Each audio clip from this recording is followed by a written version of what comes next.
اما بعد فاعوذ باللہ من الشیطان الرجیم بسم اللہ الرحمن الرحیم انما الصدقات للفقراء والمساکین والعاملین علیہا والمؤلفۃ قلوبهم وفی الرقاب والغارمین وفی سبیل اللہ وابن السبیل فریضۃ من اللہ واللہ علیم حکیم۔ زکوٰۃ کے مصارف صرف فقراء اور مساکین ہیں، اور زکوٰۃ کی وصولیوں پر معمور لوگ اور جن کے دلوں کو اسلام کی طرف راغب کرنا مقصود ہو، اور جن غلاموں کو آزاد کرنا ہو، اور مقروض لوگ اور اللہ کی راہ میں اور مسافرین، یہ اللہ کی جانب سے ایک فریضہ ہے، اور اللہ بہت علم والا اور حکمت والا ہے۔ پہلا لفظ استعمال ہوا فقراء۔ فقیر جو ہے وہ چار معنوں میں استعمال ہوتا ہے۔ لفظ فقیر جو ہے فقر، فقیر، یہ چار معنوں میں استعمال ہوتا ہے۔ پہلا معنی حاجت ضروریہ کا وجود، مثلا جن کو غذا، لباس، مکان کی حاجت ہو، اس معنی میں ہر شخص فقیر ہے۔ پوری دنیا میں کون سا ایسا بندہ ہے جس کو کپڑے نہیں چاہیے، کھانا نہیں چاہیے، گھر نہیں چاہیے؟ کوئی ایسا بندہ ہے؟ سب کو چاہیے، پیسہ بھی چاہیے، مکان بھی چاہیے، کپڑے بھی چاہیے، کھانا بھی چاہیے۔ تو اس معنی میں سارے ہی فقیر ہیں۔ اور سب سے مضبوط دلیل کون سی ہے؟ اللہ کا کلام، نبی کا فرمان، سب سے مضبوط ترین دلیل سورۃ الفاطر ہے، آیت نمبر 15 ہے۔ فرمایا یا ایھا الناس انتم الفقراء الی اللہ، اے لوگو تم اللہ کی طرف محتاج ہو۔ کوئی بھی کائنات میں ایسا شخص نہیں ہے جس کو اللہ کی حاجت نہ ہو، ساری انسانیت ہی اللہ کی محتاج ہے۔ پہلا معنی یہ ہو گیا فقیر کا۔ دوسرا معنی ہے جس شخص کے پاس مال جمع نہ ہو، فقہی اصطلاح میں عام ہم جس کو فقیر کہہ سکتے ہیں کہ جس کو زکوٰۃ دیں، صدقہ دیں، خیرات دیں، اس کی مقدار کتنی ہونی چاہیے؟ آپ کو شاید یاد ہوگا پچھلے دنوں میں نے نکاح کے سنت آداب عرض کیے تھے، اور ان میں سے ایک میں نے عرض کیا تھا حق مہر کا، کہ ہر مقام پر جو حق مہر بیان کیا جاتا ہے کسی بھی نکاح میں، تو ایک عموماً آواز سننے میں آتی ہے، جی شرعی حق مہر لکھ دو، جی شرعی حق مہر لکھ دو۔ اور شریعت میں کم از کم حق مہر کی مقدار کتنی ہے وہ بھی میں نے عرض کی۔ جو نبی اکرم صلی اللہ علیہ وسلم کی ذات گرامی نے اپنی ازواج کو حق مہر عطا فرمایا وہ بھی میں نے عرض کی، اور وہ لوگوں کو میں نے یاد بھی کروا دی، وہ میرے پچھلے دروس میں موجود ہے، جمعے کے اندر موضوع کے اندر آپ وہ سماعت فرما لیجئے گا۔ آج جو اہم مسئلہ ہے وہ یہ کہ ہم کس بندے کو زکوٰۃ، خیرات، صدقات، فطرانہ وغیرہ دے سکتے ہیں۔ تو پہلا، جس بندے کے پاس 52.5 تولے چاندی کا سامان ہو، نقدی ہو، یا وہ مالک ہو، یا اس کے پاس حاجات اصلیہ سے 200 درہم کے مساوی رقم برابر ہو یا اس سے زائد ہو، تو وہ مستحق نہیں ہے۔ اس سے کم جو ہے وہ مستحق ہے، اس کو ہم فقیر کہیں گے، اس کو زکوٰۃ دی جا سکتی ہے۔ یہ دوسری شرعی فقیر کی جو تعریف ہے۔ اور اللہ وحدہ لا شریک نے سورۃ التوبہ کی آیت نمبر 60 میں اس بارے میں ارشاد فرمایا للفقراء الذین احصروا فی سبیل اللہ لا یستطیعون ضربا فی الارض یحسبهم الجاہل اغنیاء من التعفف۔ یہ خیرات ان فقراء کا حق ہے جو خود کو اللہ کی راہ میں وقف کیے ہوئے ہیں، اس میں شدت استغال کی وجہ سے زمین میں سفر کی طاقت نہیں رکھتے، نہ واقف حال ان کے سوال نہ کرنے کی وجہ سے ان کو غنی سمجھا جاتا ہے۔ سادہ لفظوں میں جو لوگ اللہ کے لیے وقف ہیں، جو دین کے لیے وقف ہیں، دین کے کاموں کے لیے وقف ہیں، ان میں ایک تو وہ طبقہ ہے جو چتر زبان ہے، ہر ایک سے مانگ مانگ مانگ مانگ مانگ کے اس نے اپنے معاملات چلا لیے، لیکن قرآن ان لوگوں کا ذکر کر رہا ہے، کام تو وہ کر رہے ہیں، شدت ان کو ضرورت بھی ہے، لیکن وہ سوال نہیں کرتے، وہ سوال نہیں کرتے، اور لوگ ان کے سوال نہ کرنے کی وجہ سے کہتے ہیں امیر آدمی جی، امیر پیسہ واد ہوئے جی، شدت ضرورت بھی ہے ان کو، ٹھیک ہے، ان کو ضرورت بھی ہے، لیکن وہ سوال نہیں کرتے۔ خاندانی آدمی کبھی بھی ہاتھ نہیں پھیلاتا، نہیں، سوال ہی پتہ مر جائے گا۔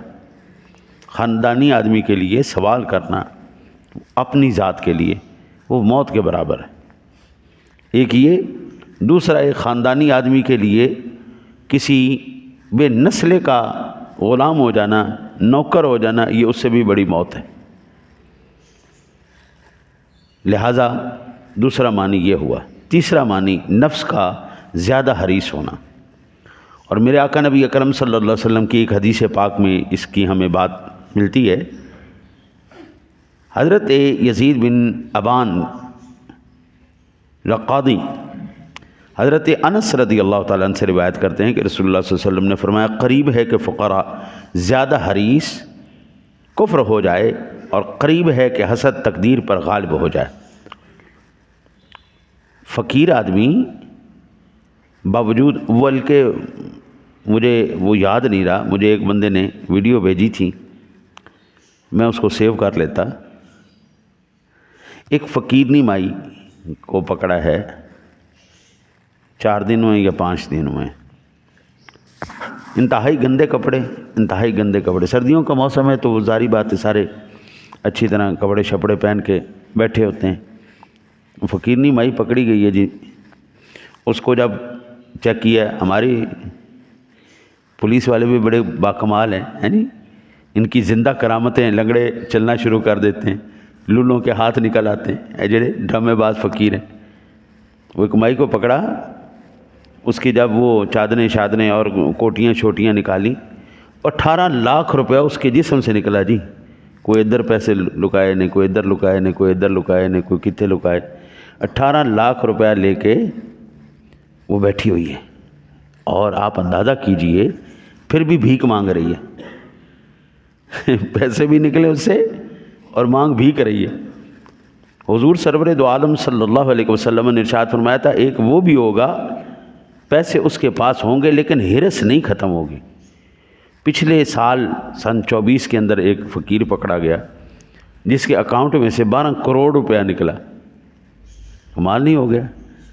باوجود اس کے کروڑوں روپے، اور یہ 2024 کے آخر میں ہی 3-4 مہینے پہلے یا 2 مہینے پہلے وہ ایک فیملی پوری پکڑی گئی جو ڈاکٹر لڑکی کی شادی ہو کے گئی، جس گھر میں ہاں جی ٹھیک ٹھاک کوٹھیوں کے مالک، بڑی بڑی گاڑیوں کے مالک، ہاں جی صبح نکل جاتے تھے شام کو آ جاتے تھے۔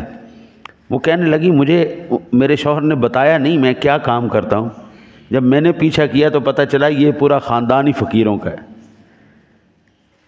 ہاں جی ایسے ایسے واقعات، وہ حرص میرے نبی پاک کا فرمان این لوہے لکیر پورا ہو رہا ہے، بالکل۔ ایک یہ ہو گیا۔ دوسرا، حسد تقدیر پر غالب ہو جائے، لوگ اب بجائے اس کے کہ رشک کریں، حسد کرنا شروع کر دیں، ہائے ہوئے اندے کو لے آئے، اندے کو بھی برباد ہو جائے، اندے کو ختم ہو جائے۔ دعا کرو یا اللہ جس طرح تو نے اس کو عطا فرمایا، تو قادر و قدیر رب ہے، مجھے بھی عطا فرما۔ تو کیا اللہ کے لیے آپ کو دینا مشکل ہے؟ آپ اگر ہیں اہل تو اللہ آپ کو ضرور عطا فرمائے گا۔ چوتھا معنی ہے جی اللہ تعالیٰ کی طرف محتاج ہونا، اور قرآن پاک کے اندر ارشاد باری تعالیٰ فقال ربی انی لما انزلت الی من خیر فقیر، سورہ قصص کی 24 نمبر آیہ مبارکہ۔ موسیٰ نے کہا اے میرے رب میں اس خیر و برکت کا محتاج ہوں جو تو نے میری طرف نازل کی ہے۔ میرے آقا نبی اکرم صلی اللہ علیہ وسلم نے دعا کی، اے اللہ مجھے اپنی طرف محتاج کر کے دنیا سے مستغنی کر دے، اور اپنے آپ سے یعنی اللہ سے مستغنی کر کے مجھے دنیا کا محتاج نہ کرنا۔ قربان جائیں حضرت جی، ایسی خوبصورت میرے کملی والے نے دعا فرما دی، یا اللہ دنیا کا محتاج نہ کرنا، اپنا محتاج رکھنا۔ دنیا کا محتاج نہ کرنا، یا اللہ اپنا محتاج رکھنا۔ جب تک بندہ اللہ کا محتاج بن کے زندگی گزارتا ہے، اسی سے سوال کرتا ہے، اللہ بندے کو تانا نہیں مارتا میں نے تجھے اتنا دیا ہے اور تو نے میرے ساتھ کیا کیا۔ آپ دنیا دار آپ کو تھوڑا سا پیسہ بھی دے گا تو اب اس کی تمنا یہی ہوتی ہے کہ اب یہ بندہ مرتے دم تک میرے غلام بن کے رہے۔ ایسا نہیں ہونا۔ دعا کرو یا اللہ اپنا محتاج رکھ، کسی کا محتاج نہ کری۔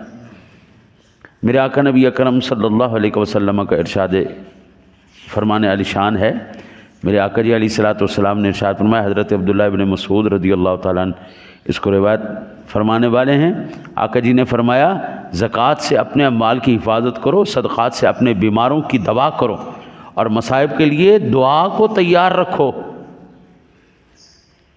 یہ المعجم الاوسط کے اندر بھی ہے، تاریخ بغداد کے اندر بھی ہے، المعجم الکبیر کے اندر بھی ہے۔ تین باتیں آقا جی نے ارشاد فرمائی۔ پہلی آقا جی نے کیا ارشاد فرمائی؟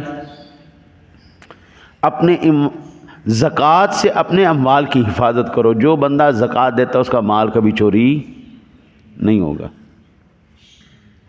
ضمانت کس نے دی؟ کریم آقا جی علیہ السلام۔ جو بندہ ایمانداری سے زکوٰۃ ادا کرتا ہے اپنے پیسے کی، اللہ اس کا مال چوری نہیں ہونے دیتا، اس کا مال محفوظ رکھتا ہے، جلتا نہیں، چھنتا نہیں، برباد نہیں ہوتا، اللہ اس کو باقی رکھتا ہے۔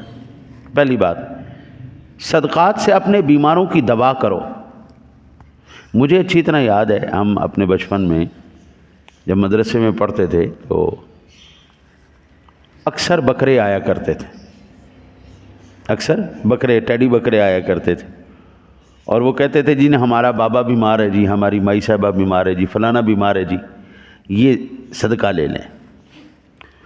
اور یہ 40 سال پہلے کی بات ہے، 40-45 سال ہو گئے اس بات کو۔ ہسپتالوں میں بہت کم رش ہوتا تھا، بہت کم۔ مساجد میں صدقہ خیرات، مدارس میں بچے پڑھتے، ظاہری بات ہے مسکین بھی پڑھتے، ضرورت مند بھی پڑھتے، سارے وہاں پہ آ جاتے ہیں۔ طلباء گوشت کھا کھا کے تنگ آ جاتے تھے۔ میرے شیخ وہ گوشت نہیں کھاتے تھے صدقے کا، نہ نہ نہ، مرغی آ جائے، بکرا آ جائے، کچھ بھی، وہ صدقے کا نہیں کھاتے تھے۔ طلباء کے لیے آیا ہے تو طلباء نہیں کھانا ہے، وہ تنگ آ جاتے۔ وہ کہتے تھے حضرت صاحب کبھی دال بھی ہمیں کھلا دو، کبھی ہمیں دال بھی کھلاؤ، یا ہمیں سبزی بھی کھلاؤ، روزانہ گوشت، روزانہ گوشت، روزانہ گوشت۔ اس مقدار میں بکرے آیا کرتے تھے۔ ابھی کل قاری صاحب بتا رہے تھے، میں اپنے مدرسے سے ناشتہ نہیں کرتا، میں کہ کیوں؟ کہتا روزانہ دال، روزانہ دال، روزانہ دال۔ ہم نے جو دور دیکھا ہے نا جی، ہم نے بکروں والا دور دیکھا ہے۔ ہسپتال اس وقت ویران تھے، مدارس کے طلباء اس وقت، ہمارے وہ بڑولے ہوتے تھے اس کے گندم کے، بڑولے ہمارے کبھی خالی نہیں ہوئے، کبھی بڑولا خالی نہیں ہوا تھا۔ 3-3 4-4 فریزر پڑے ہوتے تھے، اس میں بکرے جا رہے ہیں جی، روزانہ بکرا پکڑا، روزانہ بکرا پکڑا۔ اور پھر بقرہ عید پہ تو کمال ہی ہو جاتی تھی، طلباء گھر جاتے تھے تو بورے بھر بھر کے گوشت لے کے جاتے تھے، سب صدقہ۔ گائے پوری کی پوری انہوں نے کیا کیا، اپنے کوئی ماں کا حصہ ڈال دیا، کوئی باپ کا حصہ ڈال دیا، کوئی کسی کا حصہ ڈال دیا، پوری گائے ذبح کروانے کے بعد تھوڑا سا لیا، باقی سارا مدرسے کو چلو جی لے جاؤ جی۔ طلباء بھر بھر کے بورے لے جاتے تھے۔ آج یہ صدقہ کم ہو گیا ہے، ہسپتال آباد ہو گئے۔ جان کا صدقہ دینا کس نے کہا ہے؟ رسول اکرم صلی اللہ علیہ وسلم کی ذات گرامی نے، اپنے بیماروں کی دوا صدقے سے کرو۔ تیسرا آقا جی علیہ السلام نے جو ارشاد فرمایا، آپ نے فرمایا مصائب کے لیے دعا تیار رکھو۔ یہ جتنے بھی میرے ساتھی نماز پڑھ کے سلام پھیر کے دوڑ جاتے ہیں نا جی، ان کو اکثر آپ روک کے دیکھ لینا، یا آپ جن کو جانتے ہیں ان کو پوچھ لینا، یہ 2 جہاں کا بادشاہ میرے سامنے پڑا ہے، میں یقین کے ساتھ کہتا ہوں وہ ذہنی طور پر ڈپریشن کے مریض ہیں، وہ گھریلو طور پر وہ ہر معاملے میں پریشانی کا شکار، کو سکھ میں نظر آپ کو نظر نہیں آئے گا۔ کیوں؟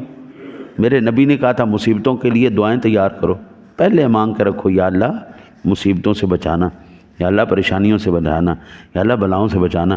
تو تم نے تو وہ سوال ہی نہیں کیا، دعا ہی نہیں کی، تم نے تو مانگا ہی نہیں. تو جب تم نے مانگا ہی نہیں ہے تو پھر کیا ہوگا؟ اس کا الٹا نتیجہ نکلے گا. دعا کرتے ہیں اللہ تعالیٰ آپ کو مجھے حضور کے فرامین پر عمل کی توفیق نصیب فرمائے. اللہم صلی علی سیدنا